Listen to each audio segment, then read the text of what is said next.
So, I started on. I started with. Well, I finished weight painting actually, but I.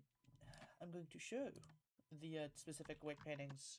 Like for the ears, even though it's a one model, I wanted the bones to still interact with the ears. So I weight painted it to be like that.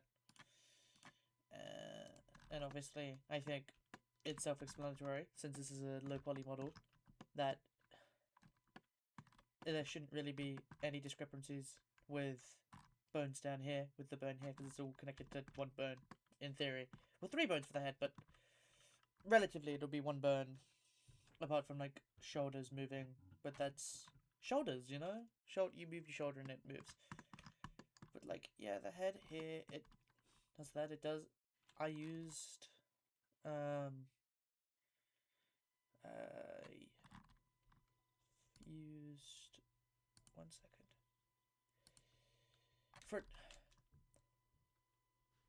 oh for weight painting, obviously auto normalize. I think that's what it's called.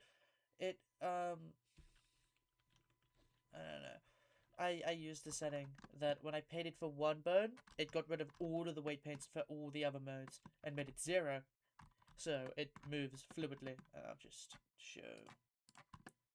Like, I think this is the best way to do it. I could be told if I'm wrong in a second, but I will just connect all of these. I'm going to weight painting. Oh no, okay, whatever. But you know, it's self-explanatory. Like the hands connected to that bit's connected to that bone, and that bit's connected to that bone, so on and so forth. Also, you may kind of look at the model and be like, huh, there's like little bits here where the actually best way to show this is if I go into post mode.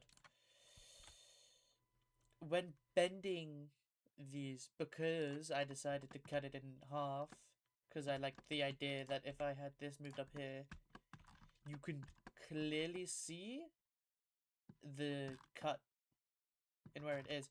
Instead of it being bendy, I like the idea of having all of the parts visibly seen. It's part of the style, I think, because it sells the fact that it's low poly, and it just kind of, I don't know, it looked more pleasing than having it warp in certain ways.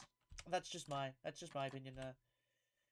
So yeah, I think it's cool. I think having everything be able to move is pretty neat. While doing this, I figured out that I could clear the transformations. So if I wanted to edit it, like, if I wanted to edit a part where it's over here, I could do that, and then I could do that for another keyframe and just have it completely back to its default A pose state. I think an A pose is better than a T pose because it just it looks more pleasing. You may notice, apart from it being inside the box, the box is not important. The box is just when I want to animate walking styles and have them knowing where the floor is. But you may notice these aren't connected to anything. This is because when I was understanding models, I was told, oh, add this bit back here and then connect it and then you can have it roll. But there, like, you can have foot rolls and, like, rolls and stuff. I later on realized that for the model that I'm using and for just, like, the animations I'm going to do, I don't think I'm going to need to be able to roll. And also because I never ended up creating a, like, proper rig, which is what you're meant to do. You're meant to create a rig with, like, just easier to, like, animate rig. I don't know what it's called, but it's just a generated rig from this. I have, well, now I have more experience with just being able to move these parts, and I don't see the point in creating a different rig when I know this works. Yeah. Yeah, that's weight painting. That's oh, that I think it's kind of cool. I think it's neat. Yeah, like obviously head moves, everything now moves properly. I also, because I forgot to record it separately, nothing no longer, you know, I can't pull certain parts off, which is what was breaking my models before. This, because I'm doing it in such a way, the auto IK is a little bit iffy. I mean, I assume so. I assume when I use auto IK, it's not meant to, you know, kinda.